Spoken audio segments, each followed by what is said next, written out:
बढ़ते खबरों में आगे लोकसभा चुनाव से पहले प्रचार मैदान में बीजेपी के दिग्गज। झुंझुनू में रक्षा मंत्री राजनाथ सिंह तो सीकर और दौसा में सीएम योगी आदित्यनाथ ने जनसभा को संबोधित किया। बात तमिलनाडु की करें तो तमिलनाडु के तिरुचिरापल्ली में जेपी नड्डा ने रोड शो किया और इस बीच भारी संख्या में जहां लोगों की मौजूदगी रोड शो के दौरान नजर आई तो चुनावी हुंकार भरते हुए तमाम दिग्गज नजर आए। भाजपा जनता को मानती है जनार्दन, ये राजनाथ सिंह का बयान जब रविवार को जनसभा को संबोधित राजस्थान में कर रहे थे। बीकानेर के जिले में चुनावी सभा को संबोधित करने के दौरान तमाम बड़ी बातों का जिक्र करते हुए नजर आए। मेरे पास नवोदय टाइम और इसी हेडलाइंस के साथ इस खबर को लिखा गया है। भाजपा जनता को मानती है जनार्दन और राजनाथ सिंह का यह बयान। बोले कांग्रेस के लोगों के लिए सिर्फ परिवार महत्वपूर्ण है। आगे उन्होंने ये भी कहा कि एक देश एक चुनाव को लोगों का समर्थन मिलेगा, लेकिन कांग्रेस आदतन इसका विरोध कर रही है। साथ ही साथ उन्होंने कहा कि भारत 2027 की शुरुआत तक अमेरिका और चीन के बाद दुनिया की तीसरी सबसे बड़ी अर्थव्यवस्था होगी। देखिए, बाद में झुंझुनू लोकसभा चुनाव के लिए पार्टी प्रत्याशी के समर्थन में आयोजित एक चुनावी जनसभा को संबोधित करते हुए राजनाथ सिंह ने कहा कि सारी दुनिया ने ये मान लिया है कि 2024 में भारत में 2/3 बहुमत से यदि किसी की सरकार बनने जा रही है तो भाजपा के नेतृत्व में सरकार एनडीए की बनने जा रही है और मोदी भारत के प्रधानमंत्री तीसरी बार बनने जा रहे हैं। यानी कि देखिए, जीत का दावा यहां पर करते हुए नजर आए हैं, आश्वस्त हैं जीत को लेकर। और पार्टी के जो तमाम दिग्गज है, 400 पार का जो लक्ष्य एनडीए की तरफ से रखा गया है उसे लेकर लगातार रणनीति बनाते हुए चुनावी मैदान में उतर रही है। एक तरफ कांग्रेस पर निशाना साधते हुए नजर आए तमाम दिग्गज, तो विकास की भी बात करते हुए नजर आ रहे हैं। आगे उन्होंने ये भी कहा, रक्षा मंत्री ने कहा, अंतर्राष्ट्रीय जगत में भारत की प्रतिष्ठा बढ़ी है। 2014 में अर्थव्यवस्था के आकार में भारत दुनिया के देशों में 11वें स्थान पर था, वहीं आज 5वें स्थान पर पहुंच गया है। तो तमाम दिग्गज अलग अलग राज्यों में पहुंचे। बात अगर जेपी नड्डा की करें तो देखिए, जेपी नड्डा रविवार को तमिलनाडु के दौरे पर थे और यहां पर उन्होंने आरोप लगाया कि जमानत पर रिहा या जेल बंद इंडी के नेता भ्रष्ट लोगों को बचाने के लिए प्रयासरत हैं, जबकि प्रधानमंत्री नरेंद्र मोदी देश से भ्रष्टाचार खत्म करने के लिए कड़ी मेहनत कर रहे हैं।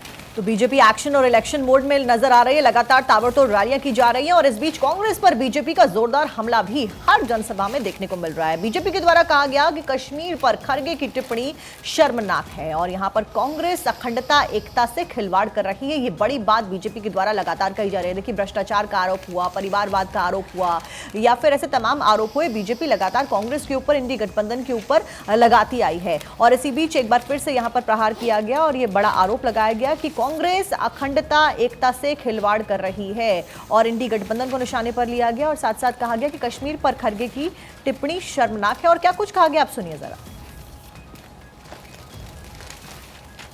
कि जिस समय धारा, और आप सबको याद होगा कि जिस समय धारा 370 पारित की जा रही थी, उस समय गृह मंत्री अमित शाह जी ने क्या बोला था?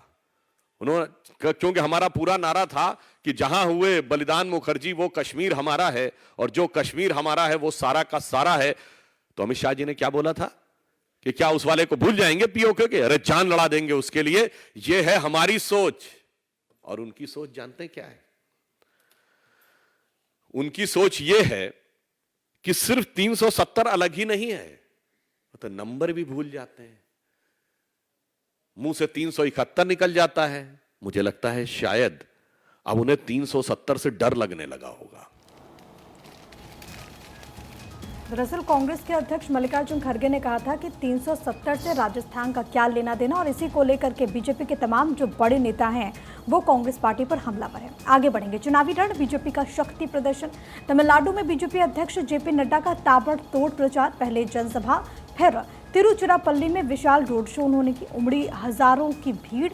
और लगातार आप देख रहे हैं भारतीय जनता पार्टी के जो तमाम बड़े दिग्गज हैं वो अलग अलग जगहों पर जनसभाओं को संबोधित कर रहे हैं, क्योंकि 400 पार का नारा दिया गया है भारतीय जनता पार्टी के लिए, 370 पार का, और इसमें दक्षिण भारत के राज्यों पर खासा फोकस। और यही कारण है कि भारतीय जनता पार्टी के तमाम जो बड़े चेहरे हैं वो लगातार दक्षिण भारत में किस तरीके से भारतीय जनता पार्टी को मजबूती मिले इसी कोशिश में है। और इसी कड़ी में अगर हम देखें तो तमिलनाडु का ये दौरा बेहद ज़्यादा अहम हो जाता है। भारतीय जनता पार्टी के राष्ट्रीय अध्यक्ष जेपी नड्डा का तिरुचिरापल्ली वो वहाँ पर पहुँचते हैं, वहाँ पर उन्होंने एक रैली को संबोधित किया। इस दौरान विपक्ष पर उन्होंने जोरदार हमला बोला।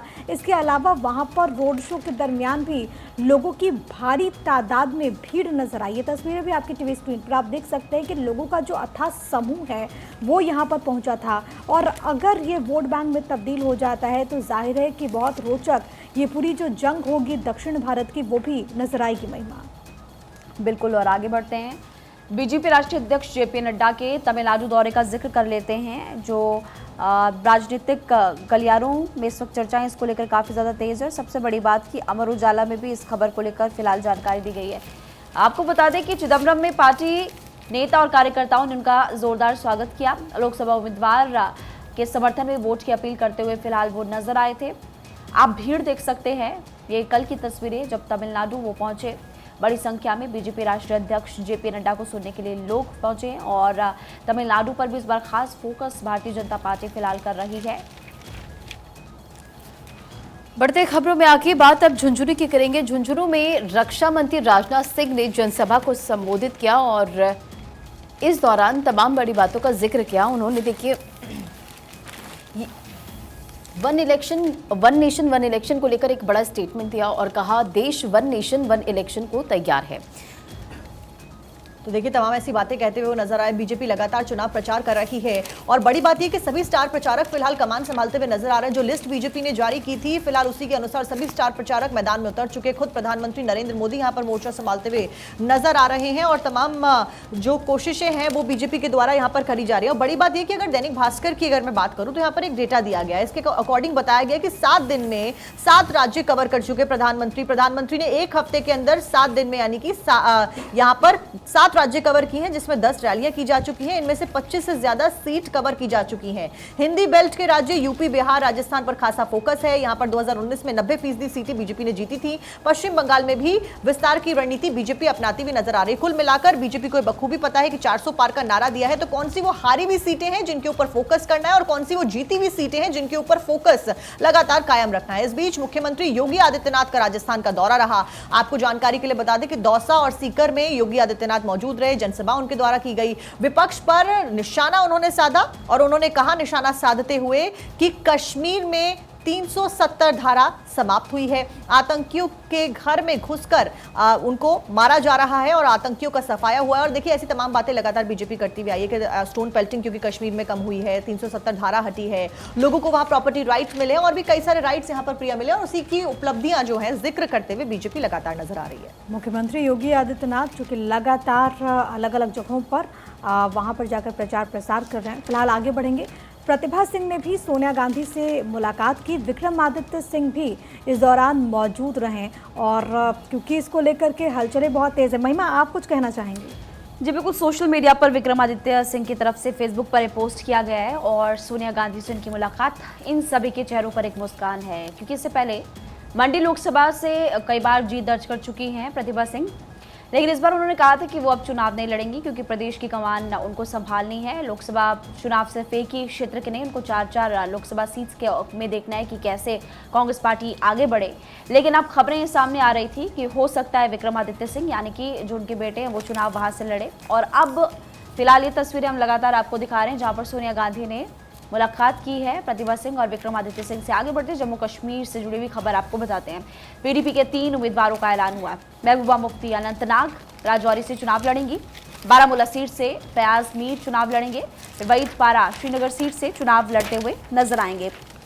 कल शाम को 4 बजे के आसपास सब बड़ी खबर के तौर पर हमने आपको ये जानकारी दी थी और ऐसे में देखिए इससे पहले हमें देखते हुए नजर आए थे जहां पर उमर अब्दुल्ला की तरफ से जब टिप्पणी की गई तो उसी पर पलटवार किया था महबूबा मुफ्ती ने और कहा कि पहले आई इंडिया गठबंधन को जम्मू कश्मीर में 7 चुनाव लड़ना था, लेकिन अब जिस तरह से बयानबाजी उमर अब्दुल्ला फिलहाल करते हुए नजर आ रहे हैं उससे साफ हो जाता है कि अब हम 7 चुनाव नहीं लड़ने वाले और हम श्रीनगर माफ कीजिएगा जम्मू और कश्मीर में अकेले चुनाव लड़ते हुए नजर आएंगे। कश्मीर को लेकर वो कह रही थी और अब फिलहाल 3 सीट्स का ऐलान किया गया। आपको जानकारी देना चाहेंगे? अखबारों में भी इसका जिक्र है। पीडीपी ने 3 उम्मीदवारों की घोषणा करती है और पीडीपी ने कश्मीर में 3 सीटों के लिए पार्टी के उम्मीदवारों के नामों की रविवार को घोषणा की।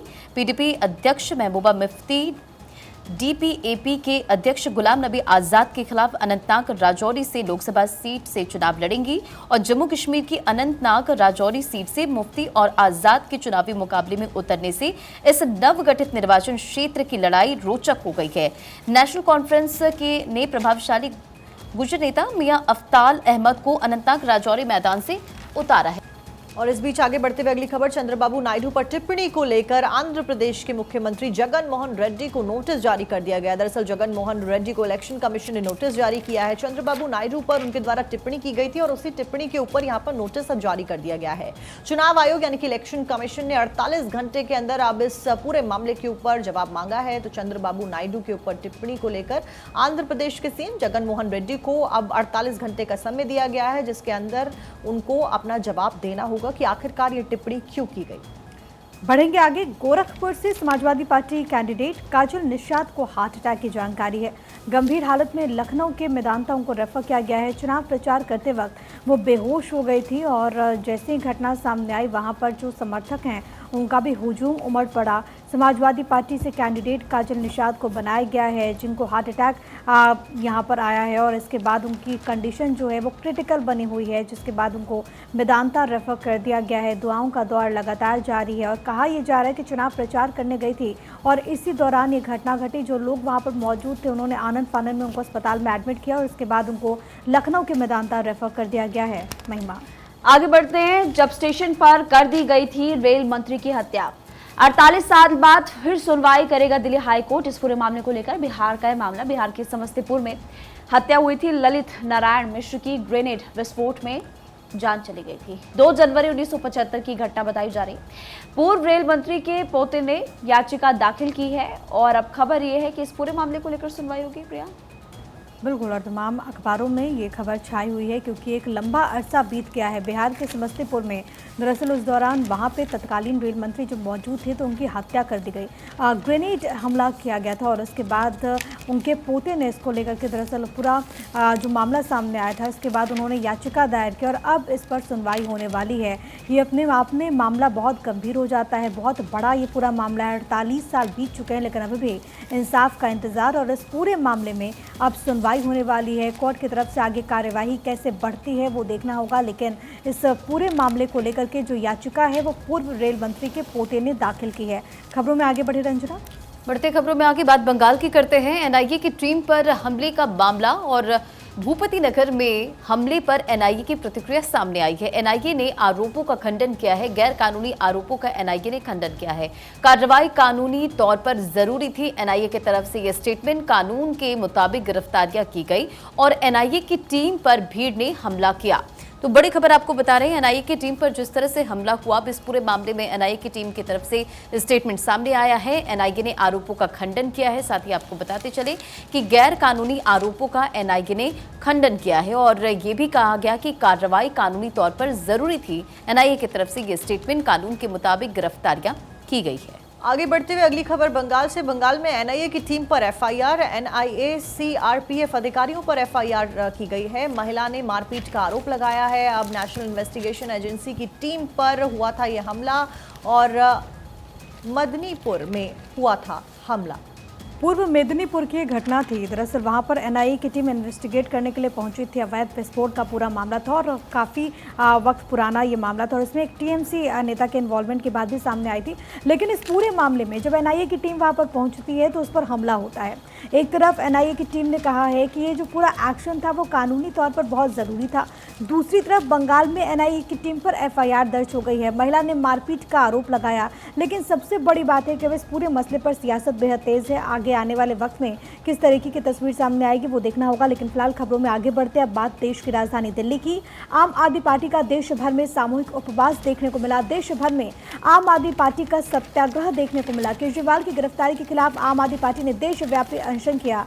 ये तस्वीरें आपकी टीवी स्क्रीन पर। हाथों में पैम्पलेट्स देकर मैं भी केजरीवाल के नारे बुलंद करते हुए आम आदमी पार्टी के नेता कार्यकर्ता सड़कों पर उतरे और इस दौरान उन्होंने विरोध जाहिर किया है और तमाम अखबारों में इस खबर का जिक्र किया गया है। केजरीवाल की गिरफ्तारी के खिलाफ आम आदमी पार्टी के नेताओं का सामूहिक उपवास देखने को मिला। संजय सिंह, कैलाश गहलोत और तमाम जो बड़े चेहरे हैं वो इस दौरान प्रदर्शन करते हुए नजर आए और अरविंद केजरीवाल की गिरफ्तारी का वो विरोध जाहिर करते हुए नजर आए।